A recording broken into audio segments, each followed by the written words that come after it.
கர்த்தருடைய பரிசுத்த நாமத்திற்கு ஸ்தோத்திரம் உண்டாவதாக. கர்த்தருடைய ஆவியானவர் நம்மை நடத்துவாராக. வேதாகமத்திலிருந்து வசனத்தை வாசிக்க கேட்கலாம்.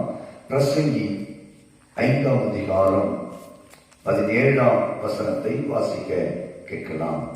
அவன் தன் நாட்களில் எல்லாம் இருளிலே புசித்து மிகவும் சலித்து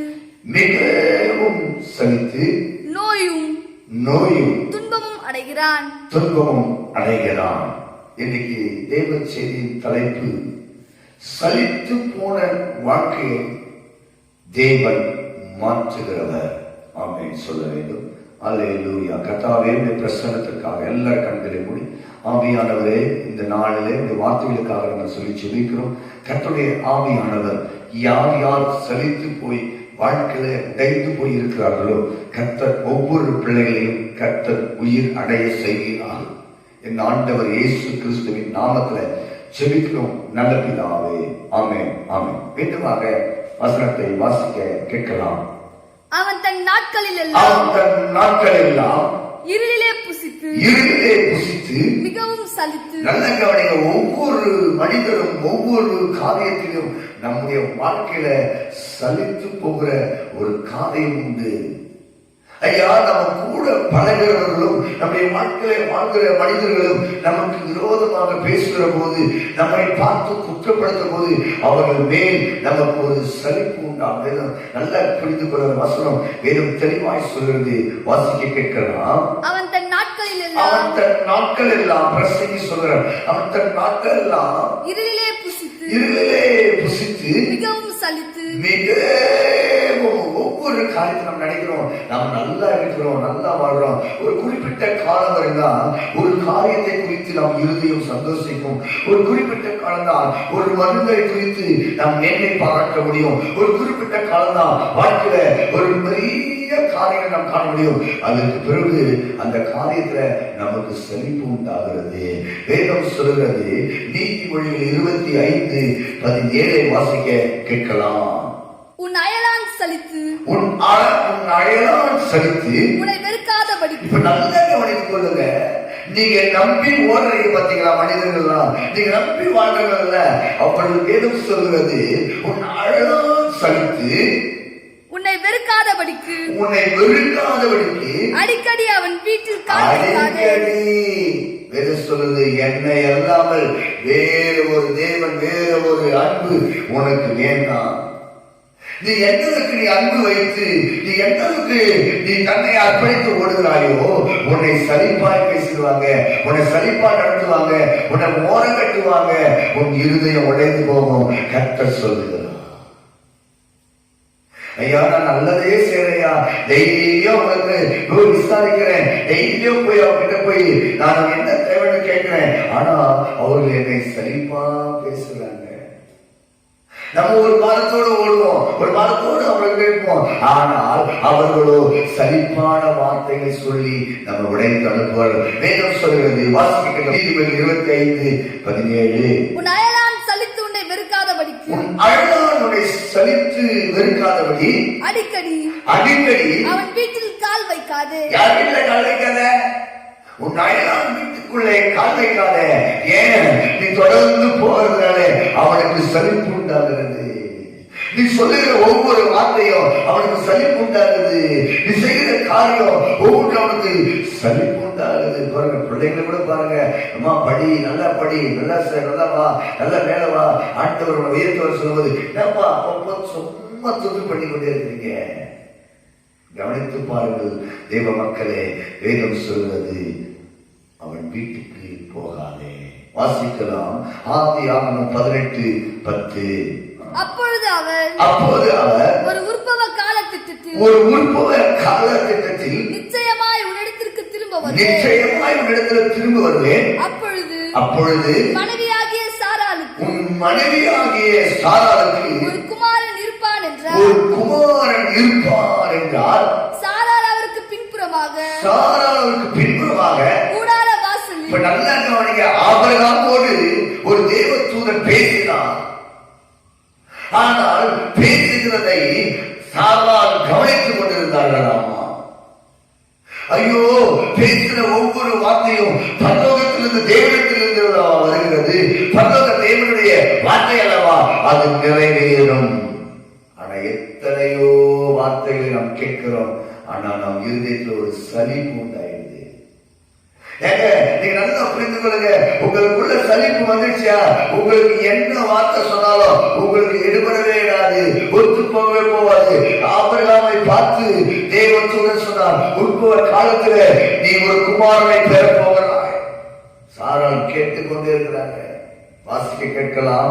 11ஆம் வசனத்தை நன்றாக கவனியுங்கள்.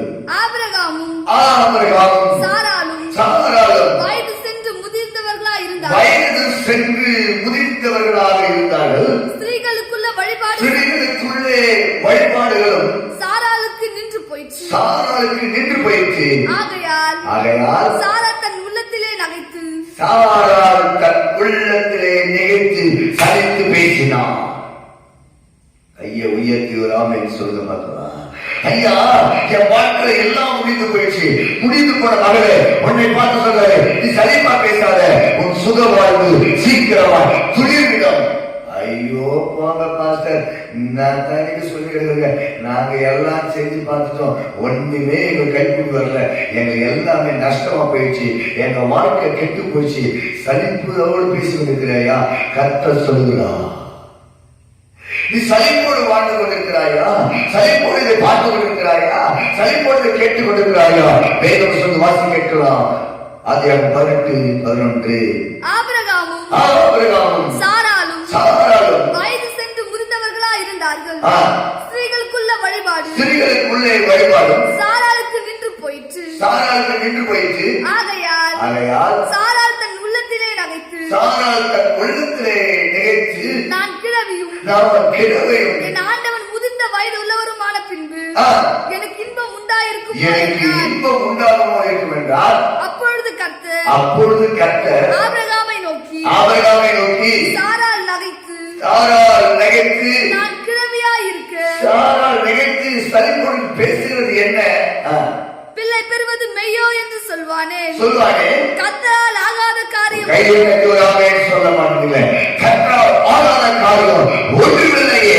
நீ சலிப்போடு வாழ்கிறாயே, நீ சலிப்போடு பேசிக் கொண்டிருக்கிறாயே, நீ சலிப்போடு நடந்து கொண்டிருக்கிறாயே, கர்த்தரால் ஆகாத காரியம் ஒன்றுமில்லை. ஆபிரகாம் சொன்னார், கர்த்தரால் ஆகாத காரியம் ஒன்றுமில்லை. வாசிக்கலாம். எரேமியா 15:17. நான் பரியாசக்காரனுடைய கூட்டத்தில் உட்கார்ந்து களி கூர்ந்ததில்லை. உமது கரத்தின் நிமித்தம் தனித்து உட்கார்ந்தேன். சலிப்பினால் என்னை நிரப்பினீர். வாசிக்கலாம். என் நோவு நித்திய காலமாகவும் என் காயம் ஆறாத கொடிய புண்ணாகவும் இருப்பானே. நீர் எனக்கு நம்பப்படாத ஊற்றைப் போலவும் வற்றி போகிற ஜலத்தைப் போலவும் இருப்பீரோ. சலித்து பேசுகிறார் எரேமியா. நீங்கள் முதல் வசனத்துல நீங்க வாசிக்கும் போது எரேமியா 1:18 வாசிக்க கேட்கலாம். அவர்கள் உமக்கு விரோதமாக யுத்தம் பண்ணுவார்கள். ஆனாலும் உன்னை மேற்கொள்ள மாட்டார்கள். 5ஆம் வசனத்தை வாசிமா. நான் உன்னை தாயின் வயிற்றில் உருவாக்கும் முன்னே உன்னை அறிந்தேன். நீ கர்ப்பத்திலிருந்து வெளிப்படும் முன்னே நான் உன்னை பரிசுத்தப்படுத்தினேன். தெரிந்து கொள்ளுங்க, உங்களை கர்த்தர் தாயின் கருவில் உருவாகும் முன்னே உங்களை தெரிந்து கொண்டார், உங்களை அறிந்து கொண்டார், உங்களை பாதுகாத்தார். நீங்கள் ஏன் சலிப்போடு வாழ்றீங்க? எல்லாமே என் வாழ்க்கையில என் மாற்றமாவே நடக்குது, எனக்கு மாத்திரம் இப்படியே நடக்குது. சலிப்போடு பேசிக் கொண்டிருக்கிறாயா? தேவனால் ஆகாத காரியம் ஒன்றுமில்லை. நீ கொடிய புண்ணாக காயத்தோடு இருக்கிறாயா? கர்த்தர் சொல்லுகிறார், உன் தாயின் கருவில் உருவாக்கும் முன்னே உன்னை நான் அறிந்து கொண்டேன். வாசிக்கலாம். நான் உன்னை தாயின் வயிற்றில் உருவாக்கும் முன்னே உன்னை அறிந்தேன்.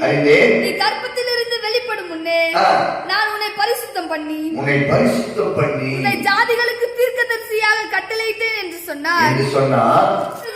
அப்பொழுது நான் கர்த்தராகிய ஆண்டவரே, இதோ நான் பேச அறியேன். நீ செழிப்பாய் அந்த வார்த்தை சொல்ற, தேவனால் கூடாத காரியம் ஒன்றுமில்லையே. கரங்களை தட்டி ஒரு அல்லேலூயா சொல்லணும். வேதம் சொல்கிறது, நீ செழிப்போடு வாழ்கிற அநேக காரியங்களை எல்லாம் நான் இன்னைக்கு மாற்றுகிற தேவன். நம்பனெல்லாம் எனக்கு பேசிட்டாங்க, சலிப்போடு உட்கார்ந்துயா, எதிர்பார்த்தனே இருந்தையா, எதிர்பார்த்த காரியம் நடக்கல, சலிப்போடு வாழ்ந்து கொண்டிருக்கிறாயா. கர்த்தரால் ஆகாத காரியம் ஒன்றுமில்லை. எனவே சொல்றாரு, ஆண்டவரே, நான் எந்த பரியாச கூட்டத்தோடும் நான் யாருமே போல, ஆனால் சலிப்போடு இருக்கிறேன். என் காயம் குடியதா இருக்குது. கர்த்தர் சொன்னார், உன் தாயின் கருவிலே உன்னை உருவாகும் உன்னை நான் பேசுகிறேன். எனவே 1:7 வாசிக்கலாம். ஆனாலும் கர்த்தர், நான் சிறுபிள்ளை என்று நீ சொல்லாதே. நான் உன்னை அனுப்புகிற வாழ்கிற எல்லா இடத்திலையும் நீ போய் நான் உனக்கு கட்டளையிடுகிறதை எல்லாம் நீ பேசுவாயாக. நீ அவர்களுக்கு பயப்பட வேண்டாம். உன்னை காக்கும்படிக்கு நீ சரிபார்க்கிற உன்னை காக்கும்படிக்கு நான் உன்னோடு இருக்கிறேன். கண்களை மூடி கரங்களை மேல உயர்த்தி நம்பி ஆண்டவரே, நல்லவர்களுக்காக சோத்திரம் அப்பா. சலிப்போடு வாழ்கிற பிள்ளைகளுக்காக சொல்லி செபிக்கிறேன். சலிப்போடு வாழ்ந்து கொண்டு உடைத்து போயிருக்கிற உங்க அன்பு ஒவ்வொரு தேவ பிள்ளைகளுக்காக சொல்லி செபிக்கிறேன். வாழ்க்கையில் ஒரு புதிய மாற்றம் உண்டாகட்டும். வாழ்க்கையில் ஒரு அற்புதம் நடக்கட்டும் அப்பா. தேவனால் ஆகாத காரியம் ஒன்றுமில்லை என்று சொன்னதப்பா. ஆண்டவரே, எல்லாவற்றையும் செய்கிற தேவனாகிய கர்த்தர் ஒவ்வொரு பிள்ளைகளுடைய குடும்ப வாழ்க்கையும் தனிப்பட்ட காரியங்களையும் கர்த்தர் செய்வதற்கு கிருபை தாரும். ஆசீர்வதியும். இயேசு கிறிஸ்துவின் நாமத்தில் சொல்லி ஜெபிக்கிறேன் நல்ல பிதாவே. ஆமென், ஆமென்.